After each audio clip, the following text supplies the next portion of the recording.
शापित जंगल। सौरभ रात के वक्त अपने ड्राइवर जगन के साथ कार में मेवाड़ जंगलों की ओर जा रहा था। वो एक बड़ा ही जाना माना आर्किटेक्ट था। मेवाड़ जंगल के बीच में हसीन वादियों में बन रहे रिसोर्ट के लिए उसे चुना गया था। रिसोर्ट का काम शुरू हो गया था। काम करने वाले श्रमिक पहले ही वहाँ पहुँच गए थे। अपने प्लान के मुताबिक वहाँ काम शुरू था। उसी का मुआयना करने सौरभ वहाँ जा रहा था। शहर की सबसे बड़ी कंपनी ओबरॉय लिमिटेड का रिसोर्ट वहाँ बन रहा था। शहर से करीब 40 किलोमीटर दूर मेवाड़ के जंगल थे। सुबह से निकले हुए सौरभ की कार बीच में खराब हो गई थी, इसलिए उन्हें यहाँ आते हुए देर हो गई थी। कार रास्ते से जा रही थी, तभी जगन ने दाएं ओर लिखा हुआ देखा, मेवाड़ जंगल की ओर। उसने गाड़ी उन जंगलों के रास्ते मोड़ी। रास्ता बड़े बड़े घने पेड़ों से घिरा था। भयानक अंधेरे में जगन कार चला रहा था। सौरभ पीछे की सीट पे सो रहे थे। अचानक जगन को गाड़ी के सामने खुले बालों वाली भयानक औरत दिखाई दी। उसने जैसे ही गाड़ी रोकी, वो औरत गायब हो गई। उसका दिल जोर जोर से धड़कने लगा। उसको डर के मारे पसीना छूटने लगा, पर उसे लगा शायद वो उसका भ्रम था। उसने गाड़ी स्टार्ट की, पर गाड़ी स्टार्ट नहीं हुई। उसने बहुत कोशिश की, पर गाड़ी स्टार्ट नहीं हुई। उसने कार का दरवाज़ा खोला, तभी सौरभ की नींद टूटी। उसने पूछा, क्या हुआ जगन? जगन बोला, कुछ नहीं साहब, लगता है कुछ खराबी आ गई है। मैं आगे का इंजन चेक करता हूँ। सौरभ बोला, ठीक है, और फिर सौरभ सो गया। जगन ने आगे का इंजन चेक किया और उसे ठीक करने में लग गया। थोड़ी देर बाद सौरभ की नींद टूटी। उसने सोचा, जगन को इतना टाइम क्यों लग रहा है। उसने कार का दरवाज़ा खोला। एक ठंडी हवा का झोंका आके उनको छू गया। ठंड के दिन थे, इसलिए ठंडी हवाएं चल रही थीं। सौरभ ने देखा जगन वहाँ नहीं था। वो थोड़ा घबरा गया। इन घने जंगल में जगन कहाँ गया होगा। तभी अचानक जंगलों में से जगन के चीखने की आवाज़ आई, बचाओ बचाओ। सौरभ उसकी चीख सुनकर जंगल की उस ओर भागा। वो पागलों की तरह उसे ढूंढ रहा था। और तभी फिर से आवाज़ आई, बचाओ बचाओ। सौरभ उस तरफ गया। उसने सामने जो देखा, उसके रोंगटे खड़े हो गए। अजीब से भयानक करीब 20 से 25 चुड़ैल और प्रेत भयानक तरीके से जगन को जिंदा ही नोच नोच के खा रहे थे। कोई उसका पाँव चबा रहा था, कोई उसकी उंगलियां तोड़ के खा रहा था, कोई उसके पेट की अंतड़ियां खा रहा था। ये भयानक नज़ारा देख सौरभ की चीख निकल गई। ये उसने सबसे बड़ी गलती कर दी थी। जैसे ही उसकी चीख निकली, सारी भयानक चुड़ैल और प्रेत उसकी ओर देखने लगे। सारे भयानक शैतान लग रहे थे।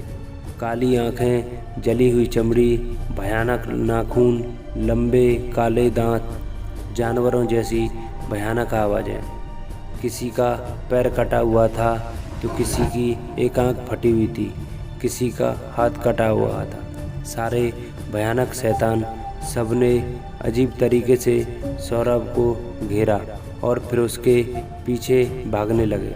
सौरभ चिल्लाता हुआ आगे भागने लगा और पीछे उसके उस भयानक शैतान की टोली। वो उस रास्ते पर आ गया जहां उसकी कार थी। वो भागे जा रहा था कि तभी पत्थर से उसका पैर टकराया और वो नीचे गिर पड़ा। सारे भयानक शैतान वहां आ पहुंचे। सारे घेरा बना के अजीब तरीके से घूरते हुए उसके पास आने लगे।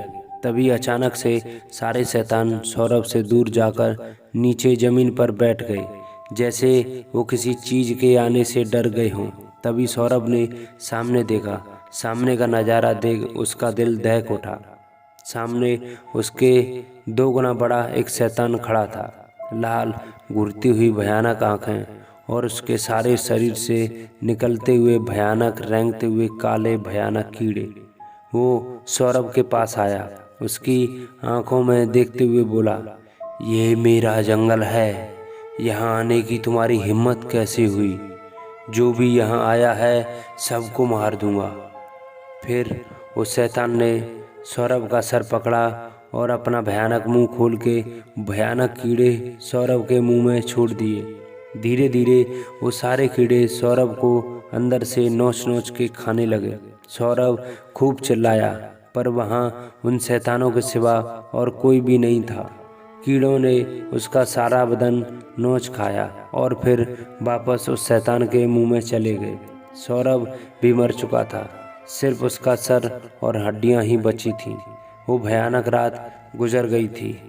सुबह होते ही रिसोर्ट का काम करने वाले श्रमिक वहाँ इकट्ठा हुए जहाँ सौरभ मरा हुआ था। वहीं थोड़ी दूर ही वो रिसोर्ट बन रहा था। किसी ने उसको ऐसी मरी हुई हालत देख के सबको बुला लिया था। थोड़ी देर बाद पुलिस वहाँ पहुंची और जांच करने लगी कि ये कैसे हुआ। दोनों की लाशों को शहर के सरकारी अस्पताल में पोस्टमार्टम के लिए भेज दिया गया। सारे श्रमिक काम छोड़ उसी जगह अब भी इकट्ठा थे। पुलिस सबसे पूछताछ कर रही थी। शहर में भी ये न्यूज़ फैल चुकी थी। कुछ घंटों बाद जब पुलिस पूछताछ में लगी हुई थी, तभी वहाँ बड़ी सी ब्लैक कलर की महंगी कार आ पहुँची। उस कार में से ओबरॉय लिमिटेड की मालकिन सेजल ओबरॉय निकली। उसने अपनी असिस्टेंट रूही के साथ। सेजल, जो काफ़ी यंग दिखाई देती थी, उसका एटीट्यूड काफ़ी जानदार था। उसके पिता अनुराग ओबरॉय एक एक्सीडेंट में मरने के बाद उसने ये कंपनी संभाल ली थी और बड़े शिखर पर लाकर खड़ा कर दिया था। उसने अपने चश्मे से एक नज़र श्रमिकों पर डाली। सभी उसकी तीखी नज़र से डर के वापस काम करने लग गए। वो पुलिस के पास आई और बोली, इंस्पेक्टर, सौरभ हमारा बड़ा आर्किटेक्ट था। उसे जिसने भी मारा है 2 दिन में उसे ढूंढ लीजिए। मैंने कमिश्नर से बात की है। अगर पुलिस इसे सॉल्व नहीं कर पाई तो हम ये केस CID को दिलवा देंगे, पर उसे ढूंढ के रहेंगे जिसने सौरभ को मारा। जब तक खूनी मिल नहीं जाता तब तक मैं यहीं बने हमारे गेस्ट हाउस में रहूँगी। फिर अपनी तीखी तेज तर्रार तरीके से चलते हुए वो कार में बैठ गई। पोस्टमार्टम रिपोर्ट आ गई थी, पर उनके शरीर पे किसी भी निशान नहीं मिले थे। किसी चीज़ ने बुरी तरह से उनको नोचा था। पुलिस को और छानबीन करने को बोला गया था। 2 दिन हो गए थे, अब तक कुछ भी पता नहीं चला था। सेजल ने कमिश्नर से बात करके ये केस CID को सौंपने को कहा। बड़ा केस होने के कारण कमिश्नर ने तुरंत केस CID को दे दिया। CID के जांबाज ऑफिसर विनोद शुक्ला की टीम को ये काम सौंपा गया। वो लोग वहाँ पहुंचकर उस टीम में अमन, वेदांत, दिछाली, सिद्धार्थ, दीप्ति और विनोद जी थे। कई दिनों तक जांच की गई, पर कुछ भी पता नहीं लग रहा था। वो लोग भी हैरान थे, उन्हें कहीं भी कोई भी निशान नहीं मिल रहा था। ऊपर से कमिश्नर और पॉलिटिकल नेताओं ने उन्हें ये केस सॉल्व करने का प्रेशर उन पर बनाए रखा था। विनोद शुक्ला की टीम ने अब तक सारे केस सॉल्व किए थे, पर ये केस उन्हें कोई मदद नहीं मिल रही थी। फिर कुछ दिन बाद एक और घटना हुई। राजू, जो एक श्रमिक था वहाँ काम करने वाला, जब वो रात में सो रहा था अचानक जाग गया। उसे पेशाब लगी थी। वो उठ के बाहर आया और थोड़ी दूर जाकर एक पेड़ के नीचे पेशाब करने लगा। अचानक उसे किसी ने ऊपर उठाया और जंगलों के बीच उसे ले जाने लगा।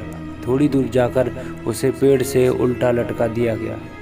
फिर वो कई सारे शैतान उसी तरह उल्टा लटक के उसकी ओर घूरने लगे और सारे उस पर टूट पड़े, किसी भूखे भेड़िए की तरह। उसे नोच नोच के खाने लगे। सिर्फ उसका सर और हड्डियां फेंक के वहाँ से गायब हो गए।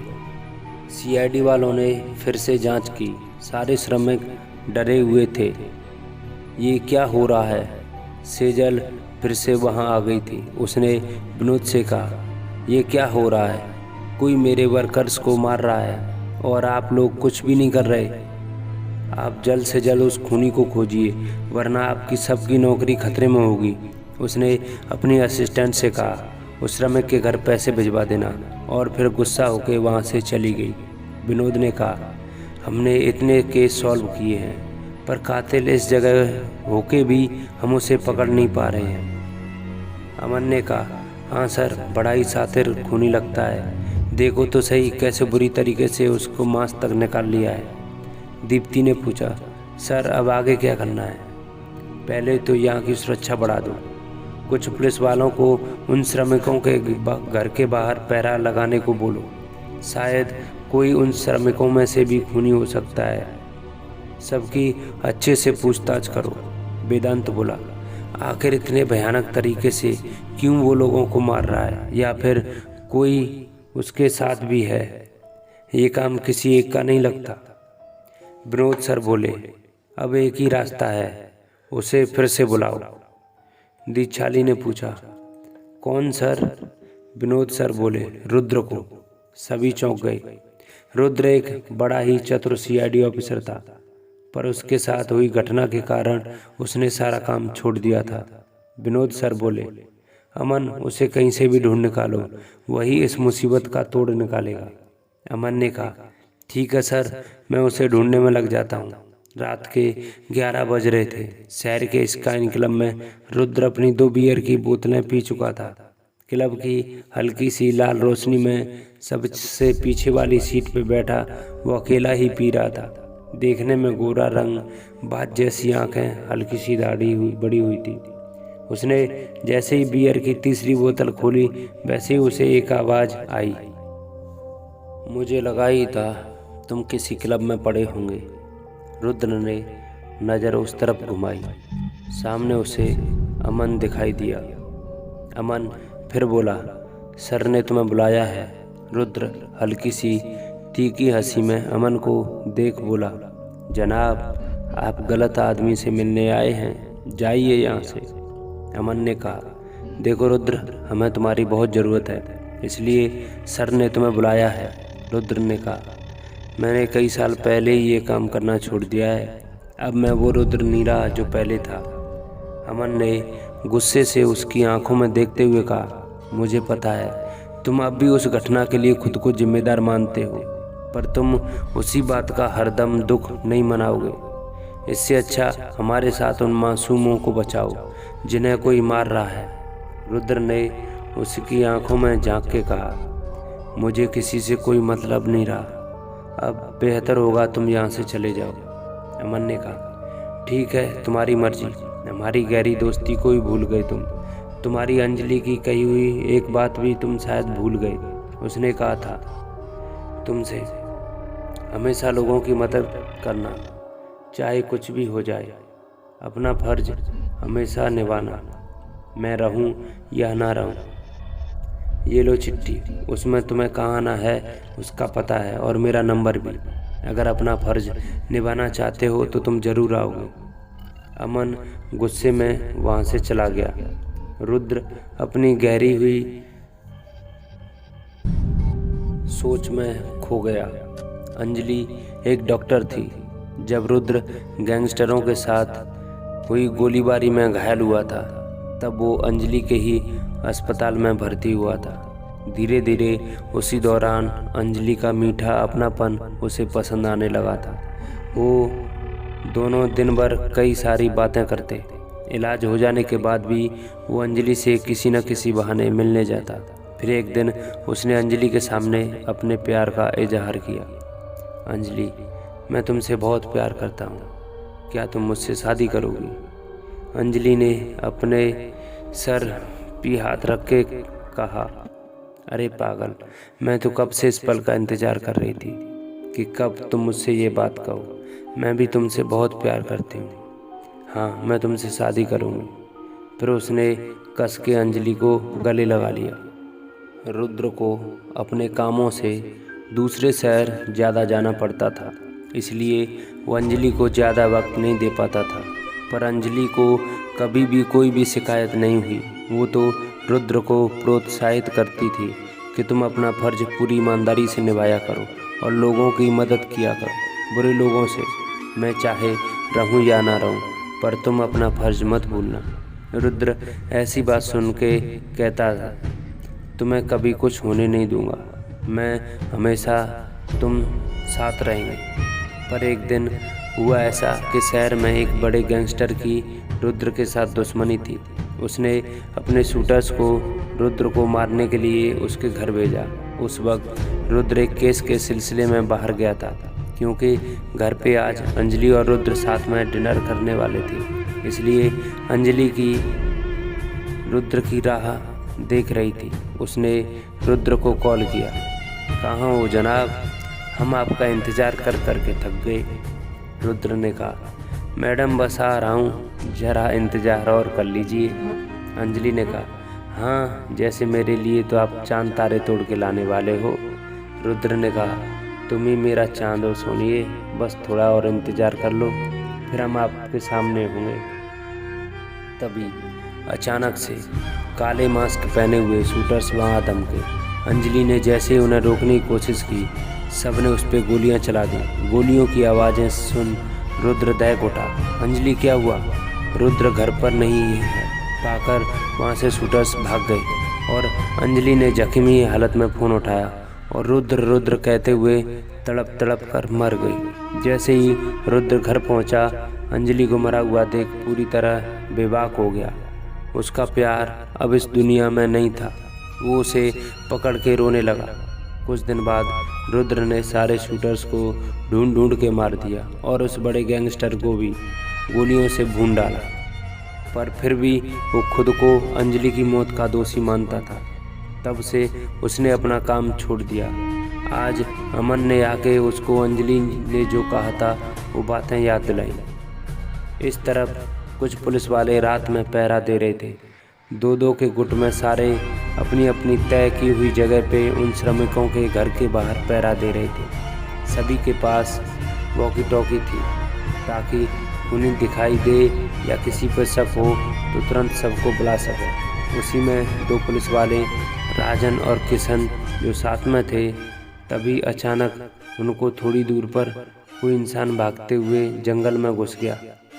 राजन ने वॉकी टॉकी पे मैसेज दिया, पर अचानक वॉकी टॉकी खराब हो गया और उनका मैसेज नहीं गया।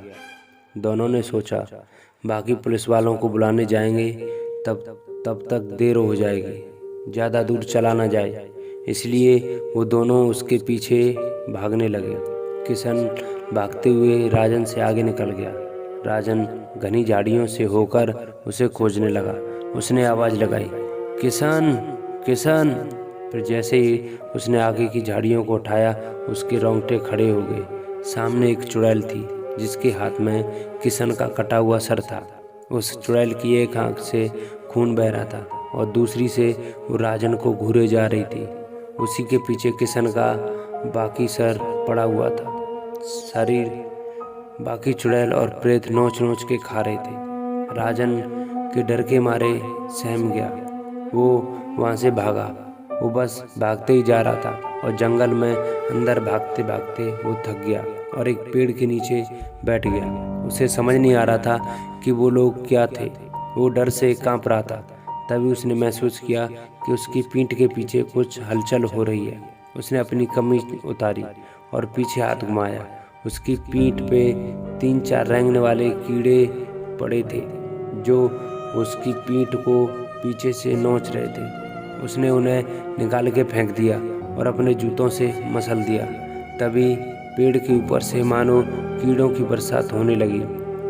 वो झल्ला के खड़ा हो गया। तो उसने पेड़ के ऊपर जो देखा उसे देख पूरा हिल गया। पूरा पेड़ उन काले रेंगते कीड़ों से भरा पड़ा था। तभी अचानक वो सारे कीड़े एकत्रित होने लगे। फिर सामने वही शैतान खड़ा हो गया।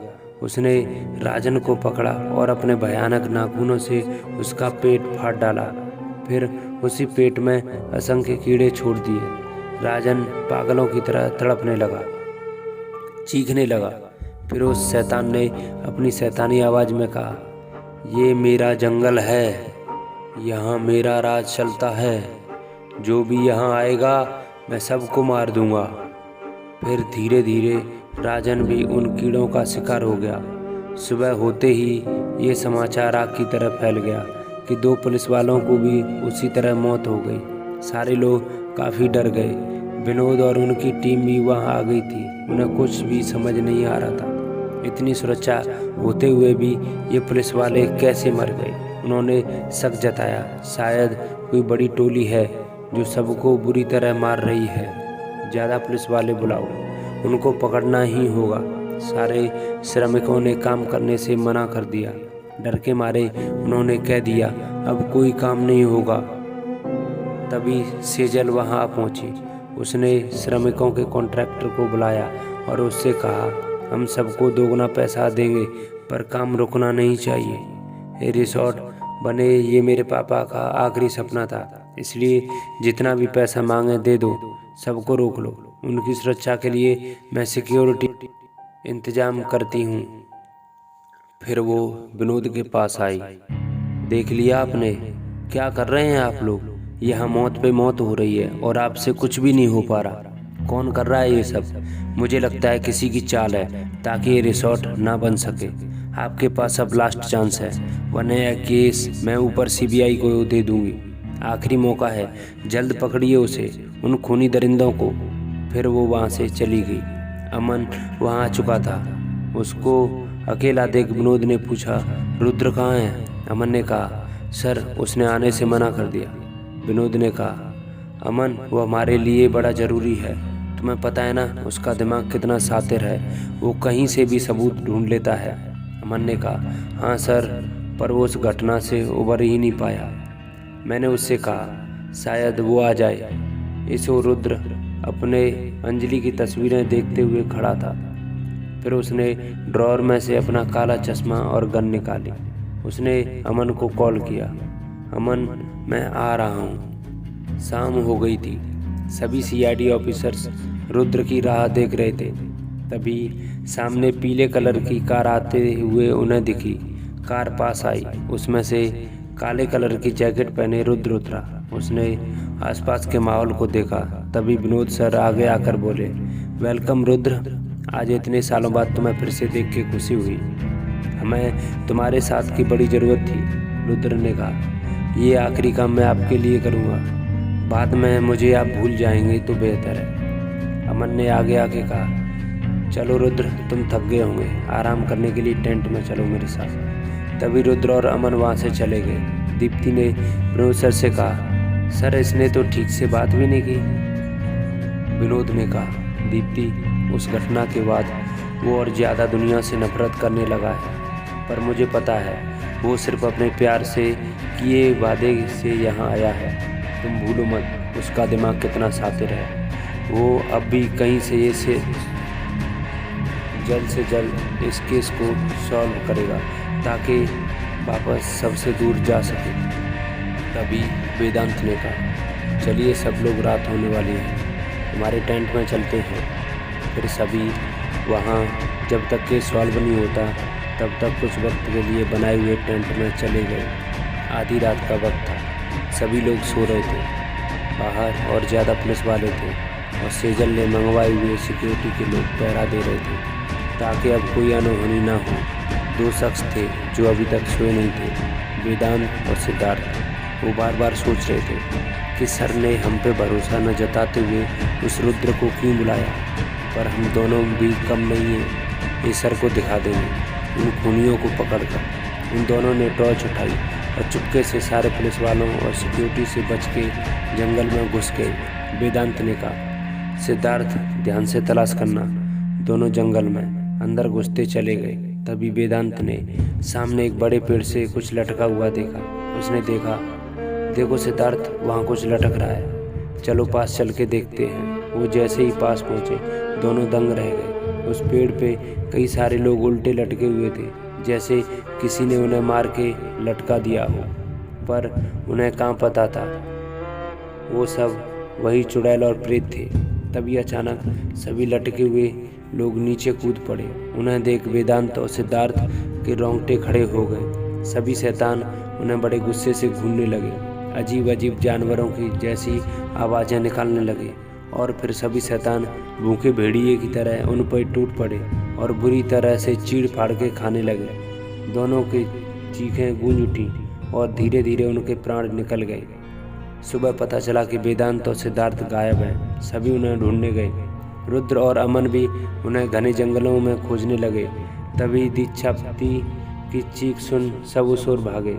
सामने का नज़ारा देख सारे सहम गए। एक पेड़ के ऊपर वेदांत और सिद्धार्थ के सर लटकाए गए थे।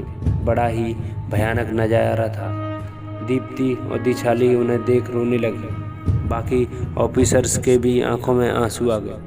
थोड़ी देर बाद जब सेजल रिसोर्ट के पास ही बने अपने गेस्ट हाउस से वहां पहुंची, विनोद को देख बोली, ये क्या हो रहा है? आज तो आपके ही ऑफिसर्स मरे हुए हैं। सभी बुरी तरह डर गए हैं। मुझे दुख है आपके ऑफिसर्स के मरने का, पर लगता है आप लोग कुछ नहीं कर पाओगे। मैं कमिश्नर से बात कर लूँगी। आपके और आपकी टीम का काम खत्म हुआ। मैं अब और लोगों को मरता हुआ नहीं देख सकती। अब CBI वालों को ये केस दूंगी ताकि कोई और ना मरे। विनोद उसकी बातों से ज़्यादा अपने ऑफिसर्स के मरने के सदमे में था। वो बस वहाँ हाँ किए जा रहा था। वो दोनों उनके बच्चों की तरह थे। तभी अमन वहाँ आया और सेजल को देख बोला, अब तो हम यहाँ से कहीं नहीं जाने वाले। हमारे भाई जैसे साथी मरे हैं। अब तो उन खूनियों को पकड़ कर रहूँगा। सेजल ने गुस्से से कहा, अब क्या मैं और लोगों को मरने दूँ? आप सबसे तो कुछ हो नहीं रहा। रुद्र, जो काफ़ी देर से सेजल के पीछे खड़ा होकर उनकी बातें सुन रहा था, उसने कहा, आप बड़े लोगों को सिर्फ हमारी नाकामी दिखती है। ये नहीं दिखता कि वो लोग उसी काम के लिए अपनी जान खो बैठे हैं। सेजल उसको जवाब देने के लिए पीछे घूमी। वैसे ही वो चौंक गई। उसे देख हैरान हो गई और बिना कुछ बोले सिर्फ रुद्र की ओर देखते हुए वहाँ से सीधी अपनी कार में बैठ गई। ड्राइवर से कहा, कार गेस्ट हाउस ले चलो। रुद्र को देखते ही उसे कुछ याद आ गया था। रात में अपने कमरे में कुर्सी पे बैठी सेजल अपने हाथ में शराब से भरा गिलास लिए अपने अतीत को याद कर रही थी। सिटी कॉलेज के फर्स्ट ईयर के दिन थे। उस कॉलेज में सिर्फ बड़े बड़े घरानों के लड़के लड़कियां ही पढ़ा करती थी। वहाँ पढ़ने से ज़्यादा मौज मस्ती ही ज़्यादा चलती थी। सारे अपने पैसों का रौब ही दिखाते थे। बड़ी बड़ी गाड़ियों में आना, पढ़ाई न करना, कैंटीन में पार्टी करना, बस यही सब चलता था। सेजल भी अपने अमीरपन का फ़ायदा उठा के यही सब मस्ती करती थी। वो फर्स्ट ईयर में भले ही आई थी, पर उसे पढ़ाई में कोई इंटरेस्ट नहीं था। अपने पापा के सिर्फ नाम से उसे एडमिशन मिल गया था। यहाँ उसी के साथ बचपन से पढ़ने वाले उसी के जैसे दोस्त भी थे। वो सिर्फ अपने मज़े मारने के लिए कॉलेज आते थे। सेजल काफ़ी खूबसूरत थी। कई लड़के उस पर मरते थे, पर वो किसी को भाव तक नहीं देती थी। एक दिन कॉलेज का लेक्चर चल रहा था। तभी क्लास के दरवाजे पे किसी ने दस्तक दी। मे आई कमिंग मैडम? सारी क्लास ने उस ओर देखा। एक लड़का वहाँ खड़ा था। उसके पहने हुए कपड़ों से वहाँ बैठा हर कोई समझ गया ये गरीब लड़का है। तभी मैडम ने कहा, आओ बेटा अंदर। उसका परिचय करवाया। क्लास सुनो, ये रुद्र है। अपने अच्छे नंबर आए और नंबरों की बदौलत इस हमारे कॉलेज ने फ्री एडमिशन दिया और सारी सुविधाएं इसके लिए फ्री होंगी। मैं चाहती हूँ आप कुछ इससे सीखें और अच्छी पढ़ाई करें। तभी क्लास में किसी ने ज़ोर से चिल्लाया, अच्छा अब भिखारी भी हमारे कॉलेज में पढ़ेंगे। सारा क्लास उसकी बात पे हंसने लगा। वो फिर बोला, पढ़ाई की ज़रूरत इन गरीब लोगों को होती है, हमें नहीं। तभी मैडम ने उसे चुप कराया। रुद्र को गुस्सा तो आया, पर उसने कुछ नहीं कहा। वो गरीब घर से था और प्रिंसिपल ने उसे बताया था कि बेटा इस कॉलेज में सारे बिगड़े बच्चे हैं, चाहे तो दूसरी कॉलेज में तुम्हें मेरी पहचान से एडमिशन दिलवा देता हूँ। पर उसने मना कर दिया क्योंकि ये कॉलेज उसके पास में पड़ता था। उसको पैदल ही आना जाना होता था। सेजल के पास वाली जगह खाली थी तो मैडम ने रुद्र को वहाँ बैठने के लिए कहा। वो वहाँ आके बैठ गया। सेजल ने उसे देखा और कहा, तुम मुझसे दूरी बैठना समझे? रुद्र ने सिर हिलाकर हाँ कहा। फिर रोज यही सिलसिला हो गया। कोई ना कोई रुद्र की गरीबी का मजाक उड़ाता। एक दिन सेजल अपनी कार से आते हुए जहाँ से रुद्र जा रहा था जानबूझकर खड्डे में भरा पानी ऊपर से कार भगाई। रुद्र उस पानी से भीग गया। उस भीगे कपड़ों से उसका कॉलेज में जी भर के मजाक उड़ाया गया। एक रात जब सेजल लेट नाइट पार्टी से सुबह 4 बजे घर आ रही थी तो रास्ते में उसकी कार खराब हो गई। वो वहीं खड़ी किसी की कार आने का इंतजार करने लगी। वहाँ एक कार आई। सेजल रोड के बीच ही खड़ी हो गई ताकि कार रुक जाए। कार रुक गई। उसमें 4 लड़के जो शराब पिए हुए थे नीचे उतरे और सेजल को देख एक बोला, वाह क्या माल है, कहाँ जाना है मैडम आपको? सेजल ने कहा, मुझे आप लोगों के साथ कहीं नहीं जाना, मैं दूसरी कार से हेल्प मांग लूँगी। पर वो चारों शराबी नशे में चूर थे और बोले, साली हमको मना करती है। उन्होंने सेजल को पकड़ लिया, फिर कहा, आज तुझे कोई नहीं बचा सकता, तुझे नोच लेंगे हम। सेजल बुरी तरह चिल्लाने लगी, पर उस सुनसान रोड पे कोई नहीं था। एक ने कहा, इसको जंगल के अंदर ले चलते हैं, और वो सेजल को गाड़ी में बिठाने लगे, पीछे लगे पीछे से। तभी एक आदमी ने उन्हें रोका, चारों को बुरी तरह मार मार के अधमरा कर दिया। वो कोई और नहीं रुद्र था। वो चारों माफ़ी मांगने लगे सेजल के पैर पड़ते हुए। माफ़ी मांग मांग के वहाँ से भाग गए। रुद्र ने उसकी गाड़ी ठीक और उसे खुद घर छोड़ने गए। सेजल देख के रुद्र का व्यवहार, अपने बुरे व्यवहार पर आंखें झुकाए बैठी थी। वो घर आ गए थे। रुद्र ने कहा, मैं चलता हूँ, अपना ध्यान रखना। तभी सेजल ने कहा, रुद्र आज तुम ना होते तो पता नहीं मेरा क्या होता। शुक्रिया कह सकूँ इतनी भी लायक नहीं हूँ। तुम्हारे साथ कितना बुरा किया मैंने, पर फिर भी तुमने मुझे उन दरिंदों से बचाया। रुद्र ने कहा, इंसान भला हो या बुरा, अगर वो मुसीबत में है तो हमेशा उनकी मदद करनी चाहिए। सेजल ने कहा, पर तुम वहाँ आए कैसे? रुद्र ने कहा, मैं रात में गैरेज में काम करता हूँ और काम ख़त्म करने के बाद मैं दौड़ने की कसरत के लिए रोज़ सुबह उसी रोड से जाता हूँ। मेरा सपना है कि मैं बड़ा ऑफिसर बनूँ। तुम अब सो जाओ, मैं जाता हूँ। सेजल ने कहा, रुद्र मेरी गलतियों के लिए मुझे माफ़ करना, क्या तुम मेरे दोस्त बनोगे? रुद्र ने कहा, हाँ अगर तुम कार से मुझ पर पानी न उड़ाओ तो। और दोनों हंसने लगे। रुद्र और सेजल अच्छे दोस्त बन गए। सेजल की वजह से अब कोई रुद्र को चिढ़ाता नहीं था। धीरे धीरे रुद्र सेजल को पसंद आने लगा था। उसकी आंखों में कुछ और ही चल रहा था। शायद उसे रुद्र से प्यार हो गया था। एक दिन सेजल ने रुद्र का हाथ पकड़ के कहा, रुद्र मैं तुमसे प्यार करती हूँ, क्या तुम मुझसे शादी करोगे? रुद्र थोड़ा सोच में डूब गया और फिर ये बोला, ये कैसे मुमकिन है?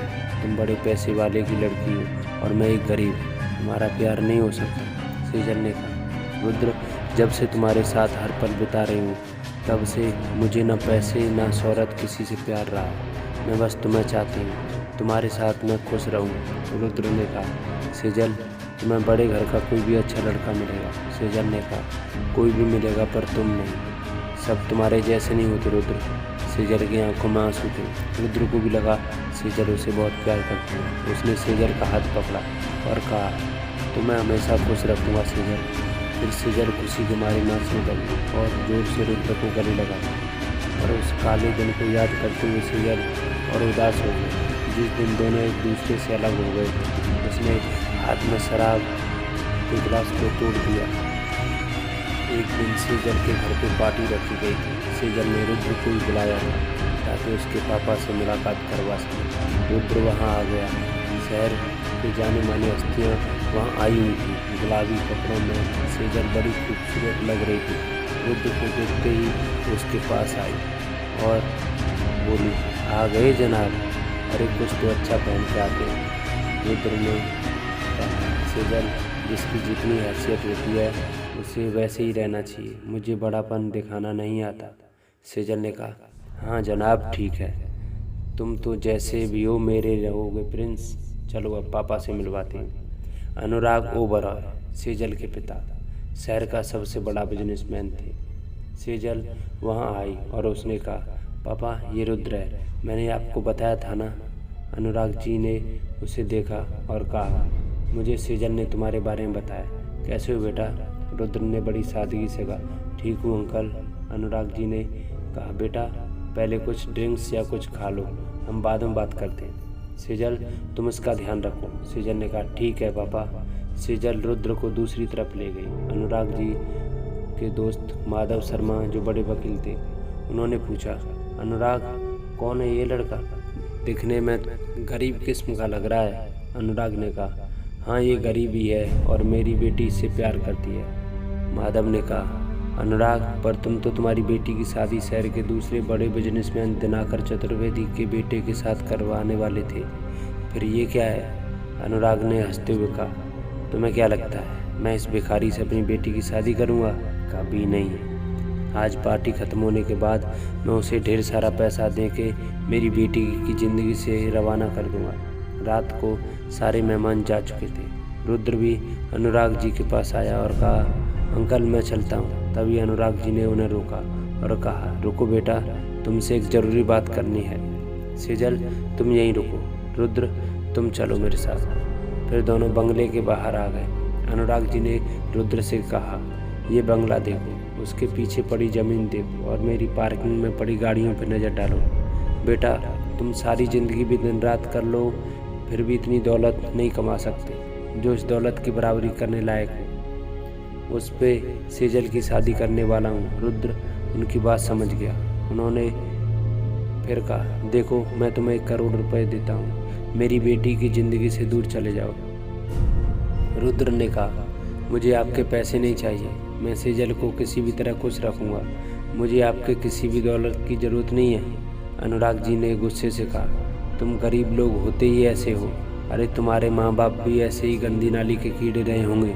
रुद्र को इस बात पे बड़ा गुस्सा आया और उसने अनुराग जी की कॉलर पकड़ ली और कहा, आप मुझे कुछ ही बोल लीजिए, मेरे माँ बाप के बारे में एक शब्द नहीं सुनूंगा। तभी सेजल वहाँ पहुँची, अपने पापा को कॉलर पकड़े देख रुद्र पे चिल्लाई, रुद्र तुम ये क्या कर रहे हो? रुद्र ने कहा, इन्होंने मेरे माँ बाप को गंदी नाली के कीड़े कहा, इनके ऊपर दौलत का भूत सवार है, ये इंसान नहीं जानवर हैं। सेजल ने फिर उसे कहा, रुद्र तुम पापा का कॉलर छोड़ो, वो तुमसे बड़े हैं। रुद्र तुम्हारी इतनी औकात नहीं कि तुम मेरे पापा का कॉलर पकड़ो। रुद्र उसकी बात सुन के सुन रह गया। सेजल तुम भी वही निकली, मेरे प्यार का मजाक बनाया तुमने और तुम्हारे पापा ने। सेजल ने कहा, रुद्र तुम जाओ यहाँ से, हम कल बात करेंगे। रुद्र ने कहा, अब बात करने के लिए कुछ भी बाकी नहीं है। फिर वो गुस्से में वहाँ से चला गया। सेजल ने भी गुस्से से अपने पापा की ओर देखते हुए कहा, फिर आंखों में आंसू लिए अपने कमरे में चली गई। रात भर सेजल सो नहीं पाई, उसे पछतावा होने लगा। उसने रुद्र के साथ बुरा व्यवहार किया, वो उससे माफ़ी मांगने वाली थी, पर रुद्र उस दिन से कहीं चला गया, कभी कॉलेज भी नहीं आया। उस दिन के बाद वो आज उसे सामने देखा।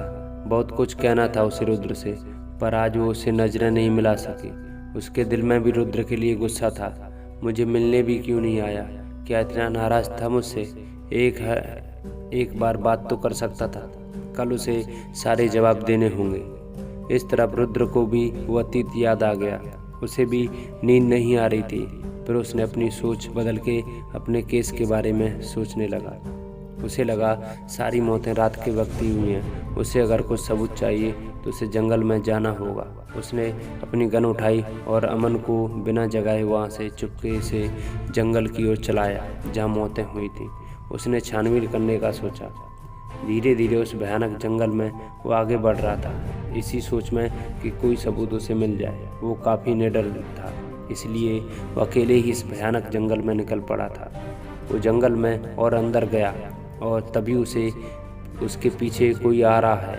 वो पीछे घुमा और जोर जोर से चिल्लाया, कौन है वहाँ? पर वहाँ कोई नहीं था। रुद्र को लगा शायद उसे भ्रम हुआ होगा। फिर वो आगे बढ़ने लगा। तभी उसे ऊपर से पेड़ों पे से अजीब जानवरों जैसी चिल्लाने की आवाज़ आई। उसने ऊपर देखा, तभी कोई अजीब सी चीज़ एक पेड़ से दूसरे पेड़ के ऊपर जाके कूदी। रुद्र थोड़ा सहम गया। उसने गन निकाली और ऊपर पेड़ पे फायर किया। जैसी गोलियां चली वैसी कई सारी भयानक आवाज़ गूंज उठी। फिर धीरे धीरे उन सभी पेड़ों के ऊपर से भयानक चुड़ैल और प्रेत उल्टे लटके हुए उतरने लगे। रुद्र पीछे हट गया। सभी भयानक शैतान टोली उसके सामने थी। इस बार पे वो 50 से भी ऊपर थे। सभी एक जगह जमा हुए, भयानक तरीके से चिल्लाते हुए और घूरते हुए रुद्र की तरफ धीरे धीरे आने लगे। रुद्र उन्हें देख थोड़ा डर गया। फिर उसने अपनी गन से उन शैतानों पर फायर किया। पर ये क्या, गोली का कोई असर नहीं हुआ। उल्टा वो भयानक तरीके से चिल्लाने लगे और रुद्र के पास आने लगे। रुद्र भी समझ गया था ये भयानक शैतान ही सबको मार रहे हैं। आज वो उनके चंगुल में फंस गया था। तभी एक भयानक रोंगटे खड़े देने वाली चीख से सारे शैतान पीछे हट गए। एक उड़ता हुआ बवंडर काले कीड़ों से भरा हुआ वहां आ पहुंचा।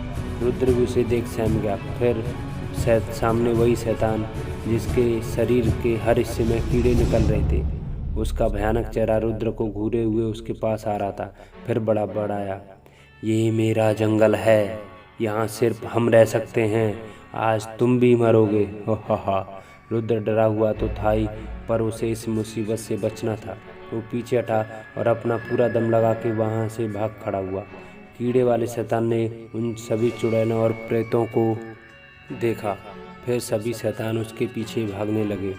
पेड़ों पे से कूदते हुए वो बस रुद्र के पीछे भागे जा रहे थे। तभी एक शैतान चुड़ैल ने पेड़ की एक लकड़ी जोर से रुद्र की तरफ फेंकी। वो रुद्र को जाके लगी। रुद्र जैसे ही नीचे गिरा वैसे ही उसका सर पत्थर से टकराया। उसका खून बहने लगा। सब उसे धुंधला सा दिखाई देने लगा। उसने देखा सारे शैतान उसके पास आ गए थे। फिर वो बेहोश हो गया। सुबह धीरे धीरे रुद्र की आंखें खुली। उसने देखा वो एक झोंपड़ी में है। चारों तरफ नींबू मिर्ची और अदरक के झुंड लगाए हुए थे। वो उठा, सामने उसे एक बूढ़ा आदमी दिखाई दिया। उसके गले में कई सारी मालाएं थीं। सर पे बड़ा काला टीका। रुद्र के सर पे दर्द हो रहा था, उसे चोट आई थी। उस आदमी ने उसे उठाया और कहा, बेटा अगर मैं सही समय पे ना आता तो आज तुम जिंदा न होते। उठो, ये गाढ़ा पी लो, तुम्हें अच्छा लगेगा। बाबा कौन है आप? रुद्र ने पूछा। उसने कहा, मैं शिवंगड़ हूँ, मेरा कोई नाम नहीं। हमारे पुरखों में से लेके अब तक सबका नाम सिर्फ शिवंगड़ होता है। हम सियार कबीले के महात्मा हुआ करते थे, अब सिर्फ मैं ही अकेला बचा हूँ। रुद्र ने फिर पूछा, आपने मुझे कैसे बचाया? उन्होंने कहा, जैसे मैं खुद को बचाए रखता हूँ। ये नींबू मिर्ची और अदरक के मिश्रण से हमारे मंत्रों के धागे में लिपटे हुए हैं। वो इससे बड़ा डरते हैं। तुम मेरे झोंपड़ी के पास ही गिरे थे, इसलिए मैंने तुम्हें बचा लिया। वो सारे भयानक शैतान हैं बेटा, इस जंगल में उनका राज है। तुम यहाँ कैसे आए? रुद्र ने सारी बात बताई। उन्होंने कहा, बेटा तुम सबने यहाँ आके बड़ी गलती कर दी है। अब वो शैतान किसी को नहीं छोड़ेगा। रुद्र ने कहा, बाबा असल में वो है